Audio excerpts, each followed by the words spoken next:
भूत अलग होते हैं, चुड़ैल अलग होती है, दायन अलग होती है, पर एक और है जो इन सब से अलग है, इन सब से पुरानी है, इन सब से खतरनाक है।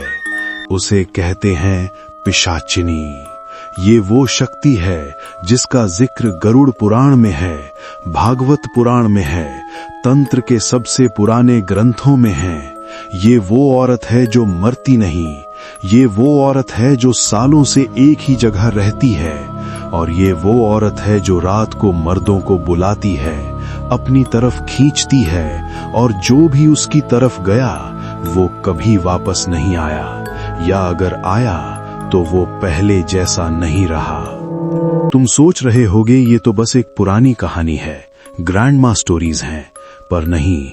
2022 में राजस्थान के एक गांव में जो हुआ वो सुन के तुम समझ जाओगे कि पिशाचिनी कहानी नहीं है, वो आज भी है, वो आज भी बुलाती है, और आज भी लोग जाते हैं। ये कहानी है विक्रम सिंह की। विक्रम जोधपुर से 80 किलोमीटर दूर एक छोटे से गांव का रहने वाला था।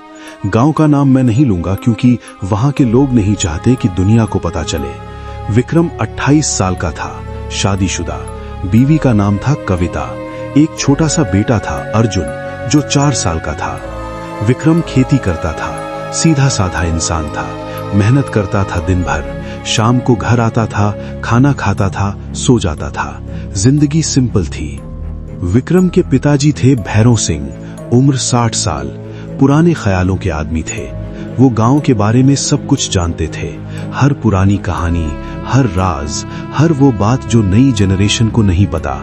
भैरव सिंह हमेशा विक्रम को एक बात कहते थे, बेटा, गांव के पीछे जो खंडहर हवेली है ना, वहां कभी मत जाना, ना दिन में ना रात को, कभी नहीं। विक्रम बचपन से ये सुन रहा था, उसने कभी सीरियसली नहीं लिया।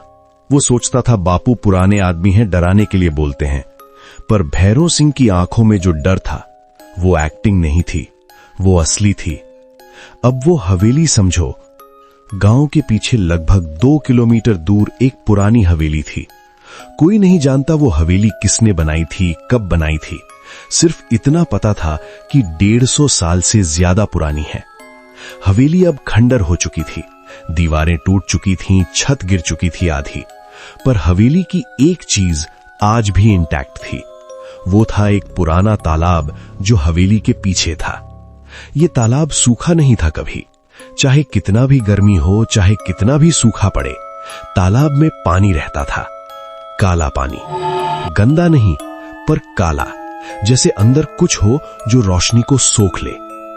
गांव के बूढ़े लोग कहते थे कि 150 साल पहले इस हवेली में एक ठाकुर रहता था जिसका नाम था अजीत सिंह। अजीत सिंह बहुत पावरफुल था पर बहुत बुरा भी था। उसने एक औरत को धोखा दिया था, एक औरत जिससे उसने प्यार का वादा किया था। उस औरत का नाम था रत्नावली। रत्नावली एक गांव की सीधी साधी लड़की थी जिसको अजीत सिंह ने बहलाया, फंसाया, और फिर जब वो किसी काम की नहीं रही तब छोड़ दिया। रत्नावली ने बहुत मिन्नतें की, बहुत रोई, पर अजीत सिंह ने उसे हवेली से निकाल दिया। कहां गई कोई नहीं जानता, पर कुछ लोगों का कहना है कि वो तालाब में डूब गई और मरते वक्त उसने श्राप दिया अजीत सिंह को और उसकी पूरी नस्लों को। उस रात के बाद अजीत सिंह पागल हो गया। वो रात को चीखता था कि कोई औरत है जो उसे बुला रही है। कोई नहीं दिखता था पर वो सुन रहा था। 1 महीने बाद अजीत सिंह की लाश मिली तालाब के किनारे। आंखें खुली, मुंह खुला, जैसे कुछ देख के मर गया। तब से वो हवेली बंद है, कोई नहीं जाता वहां, और लोग कहते हैं कि आज भी रत्नावली वहां है, तालाब के पास, और वो रात को मर्दों को बुलाती है अपनी आवाज से, अपने हुस्न से, और जो भी गया वो वापस नहीं आया। नवंबर 2022 विक्रम के गांव में एक नया लड़का आया। उसका नाम था संजय। संजय जयपुर से आया था। वो एक यूट्यूबर था जो हॉन्टेड जगहों पे वीडियोस बनाता था। गांव में किसी ने उससे बताया कि यहां एक पुरानी हवेली है जहां कोई नहीं जाता। संजय एक्साइटेड हो गया। उसने सोचा परफेक्ट कंटेंट मिलेगा। संजय ने गांव में पूछा कि कोई मेरे साथ चलेगा हवेली। कोई नहीं माना, सबने मना कर दिया। संजय ने विक्रम से भी पूछा। विक्रम ने कहा, भाई मत जा, वहां कुछ है जो ठीक नहीं है। संजय हंसा और बोला, भाई ये सब स्टोरीज हैं, व्यूज के लिए परफेक्ट है, तू चल मेरे साथ, मैं तुझे पैसा दूंगा। विक्रम ने मना कर दिया, पर संजय नहीं माना। वो अकेला गया हवेली, रात के 9 बजे, कैमरा के साथ, माइक के साथ, सब इक्विपमेंट के साथ। उस रात संजय वापस नहीं आया। सुबह गांव वाले गए हवेली। संजय का फोन मिला तालाब के किनारे, संजय का बैग मिला हवेली के अंदर, पर संजय नहीं मिला। पुलिस आई, सर्च हुई, तालाब में डूबा शायद ये रिपोर्ट बनी, पर बॉडी कभी नहीं मिली। तालाब में तो बिल्कुल नहीं, तालाब की गहराई सिर्फ 5 फुट थी। कोई कैसे डूब सकता है 5 फुट पानी में? विक्रम के मन में कुछ अलग चल रहा था। वो जब से संजय गायब हुआ था तब से विक्रम को कुछ हो रहा था। रात को उसे सपने आते थे अजीब से।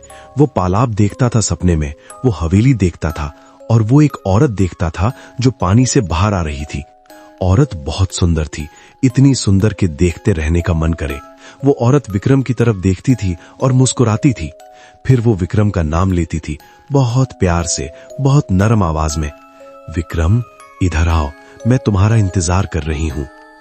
विक्रम रोज सुबह उठता था पसीने में। कविता पूछती थी क्या हुआ, विक्रम कुछ नहीं बताता था। कैसे बताता, क्या बताता कि एक औरत है जो सपने में आ रही है और बुला रही है। 1 हफ्ते बाद विक्रम में और चेंजेस आए। वो दिन में सोया करता था, रात को जागता था। वो खाना नहीं खाता था, वो कविता से बात नहीं करता था, वो अपने बेटे अर्जुन को गोदी में नहीं उठाता था। वो बस खिड़की के पास बैठा रहता था, हवेली की तरफ देखता हुआ। भैरव सिंह ने अपने बेटे में ये बदलाव देखा और उनका चेहरा सफेद पड़ गया। उन्होंने विक्रम को पकड़ा और पूछा, बेटा तूने क्या देखा है, सच बता, तूने उसे देखा है क्या? विक्रम ने कहा, कौन बापू? भैरव सिंह ने कहा, वो जो तालाब में रहती है, रत्नावली, तूने उसे देखा है सपने में, वो तुझे बुला रही है ना? विक्रम के आंखों से आंसू आ गए। उसने हां में सर हिलाया। भैरव सिंह बैठे थे, वहां गिर गए।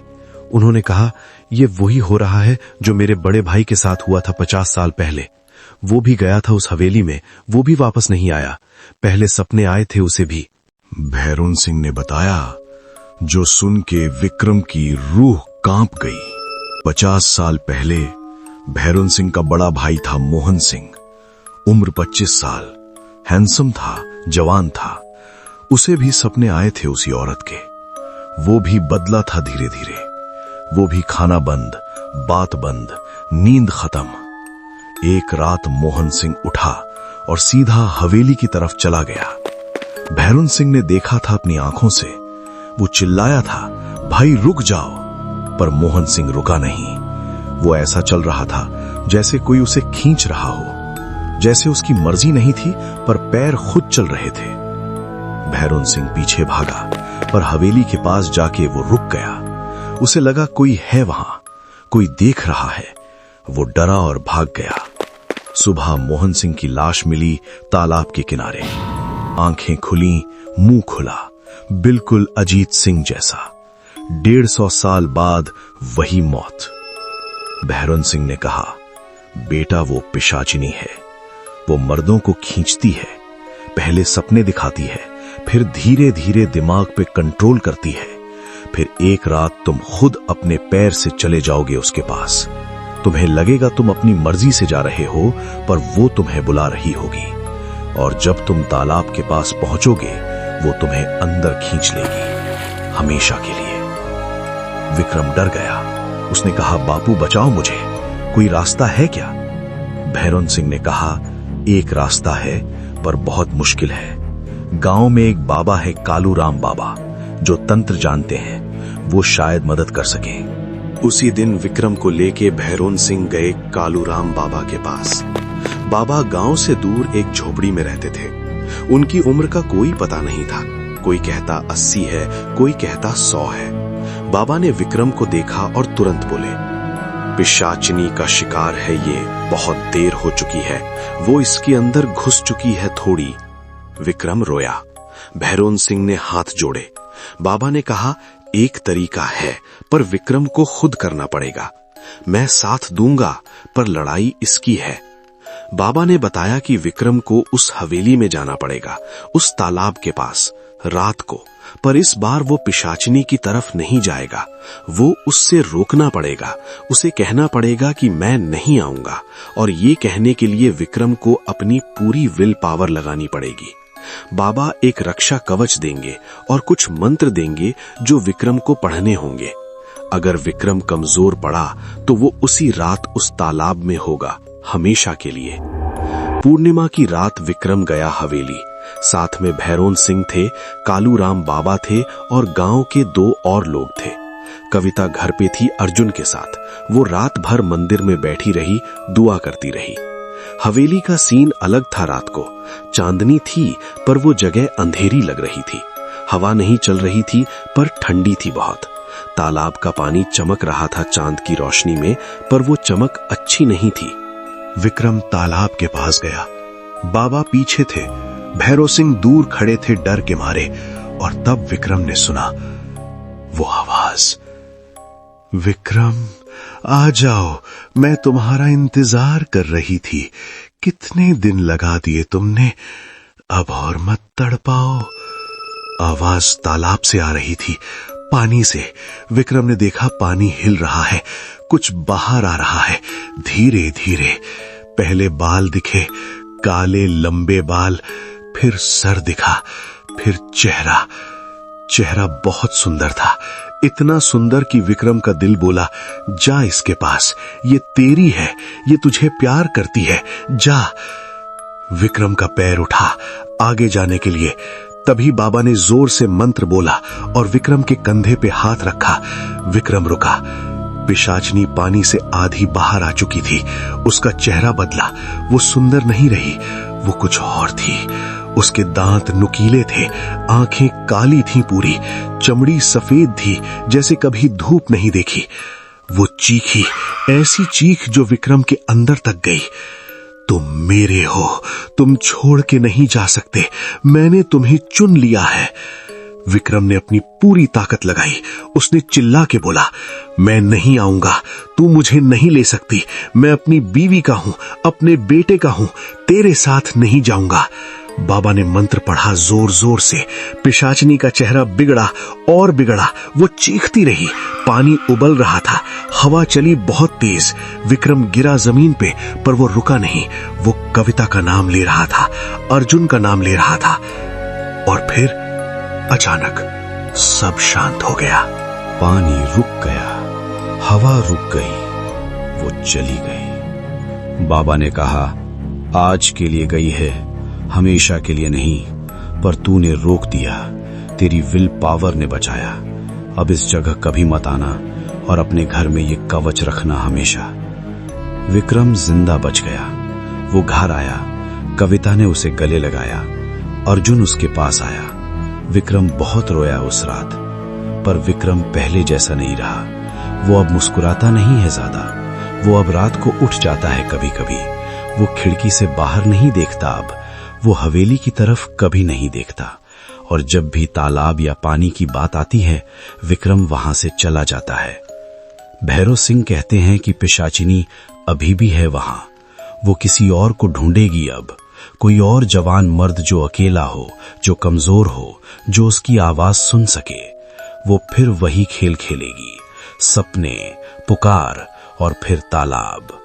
तो अगर कभी तुम किसी पुरानी जगह जाओ जहां तालाब हो, खंडर हो और रात को तुम्हें कोई आवाज आए, कोई औरत की आवाज जो तुम्हारा नाम ले, जो तुम्हें प्यार से बुलाए, तो भूल के भी मत जाना। वो प्यार नहीं है, वो पिशाचनी है।